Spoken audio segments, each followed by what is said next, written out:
குரு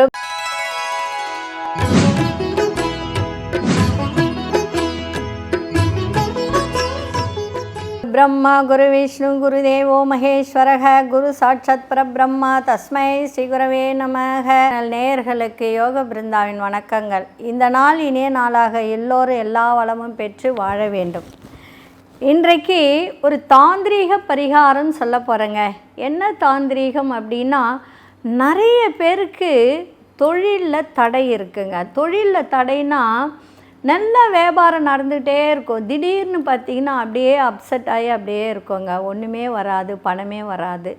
அதே மாதிரி பார்த்திங்கன்னா பணம் வந்துக்கிட்டே இருக்கும். பணம்னா என்ன, நல்ல வியாபாரம் நடந்து நல்ல தினந்தோறும் பார்த்திங்கன்னா சிறு வியாபாரிகள்லாம் எடுத்துக்கிட்டோம்னா இப்போ ஒரு 1000 ரூபாய் டெய்லி வருமானம், 2000 ரூபாய் வருமானம் வந்து அவங்களுக்கு திடீர்னு பார்த்திங்கன்னா 500 வர ஆரம்பிச்சிடும். ஒன்றுமே புரியாது அவங்களுக்கு.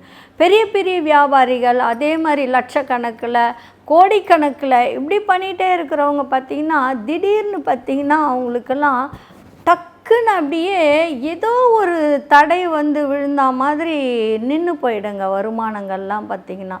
இந்த தடையை எப்படி விளக்கிறது அப்படின்றது. இப்போது இந்த மாதிரி இருக்கும்போது நீங்கள் என்ன செய்வீங்க? மாந்திரீகம் பண்ணுறவங்க கிட்ட போவீங்க, இல்லை வேறு ஏதாவது ஒன்று செய்கிறவங்க கிட்டலாம் போவீங்க, எல்லாம் செய்வீங்க. ஆனால் அதில் கூட பார்த்திங்கன்னா ஒரு சிலருக்கு சக்ஸஸ் ஆகும், ஒரு சிலருக்கு சக்ஸஸ் ஆகாது. ஏன்னா அவங்க நல்ல நேரம்தான் சக்ஸஸ் ஆகிடும், அவ்வளோதான். சரி, நல்ல நேரமே இல்லை அப்படின்னும்போது இதுக்கு எப்படி செய்யறது, இந்த தடையை எப்படி வந்து நம்ம உடைக்கிறது?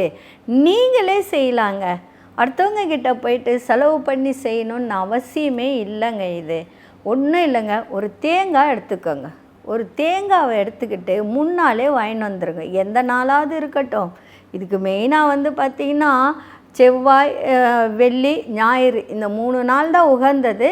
இந்த 3 நாளில் எந்த நாள் ஒன்றாலும் நீங்கள் வந்து உங்களுக்கு வசதிக்கு ஏற்ப நீங்கள் எடுத்துக்கோங்க. எடுத்துக்கிட்டு என்ன பண்ணுறீங்க அப்படின்னா அதில் ஒரு சுஸ்திக் வரைஞ்சிடுங்க. வரைஞ்சிட்டு சாமிக்கிட்ட வச்சுருங்க. வச்சுட்டு என்ன பண்ணுறீங்கன்னா இந்த மந்திரத்தை சொல்லுங்கள். என்ன மந்திரம் அப்படின்னு சொன்னால், ஓம் ராங் ரீங் வினையரு. வினையருனா உங்களுக்கு உள்ள கஷ்டத்தை அருன்னு அர்த்தம். அதனால் வினை அரு. ஓம் ராங் ரீங் வினையரு கங் கங் கணபதி கௌரி புத்ராய நம. இதாங்க மந்திரம். இந்த மந்திரத்தை உங்களால் முடிஞ்சால் 54 சொல்லுங்கள், 108 சொல்லுங்கள். இல்லை சொல்ல முடியலையா 21 தடவை சொல்லுங்கள்.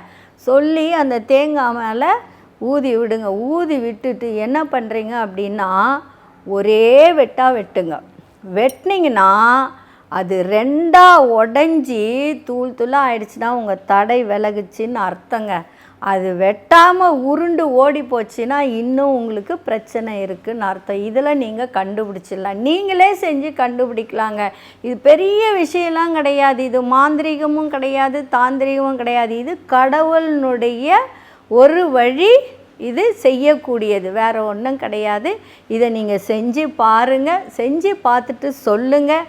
அப்படி உங்களுக்கு ஏதாவது ரொம்ப தடைகள் இருந்ததுன்னா என்னுடைய ஃபோன் நம்பர் கான்டாக்ட் பண்ணுங்கள். எப்படி செய்யறதுன்னு நான் மறுபடியும் உங்களுக்கு விளக்கி சொல்கிறேன். நன்றி, வணக்கம். யோக பிருந்தாவின் வாழ்த்துக்கள். ஸ்ரீ குபேரன் டிவியை பார்த்தமைக்கு நன்றிகள். மேலும் இது போன்ற தகவல்களை தெரிந்து கொள்ள ஸ்ரீ குபேரன் டிவியை சப்ஸ்கிரைப் செய்யுங்கள். மறக்காமல் பெல் ஐக்கானை கிளிக் செய்யுங்கள்.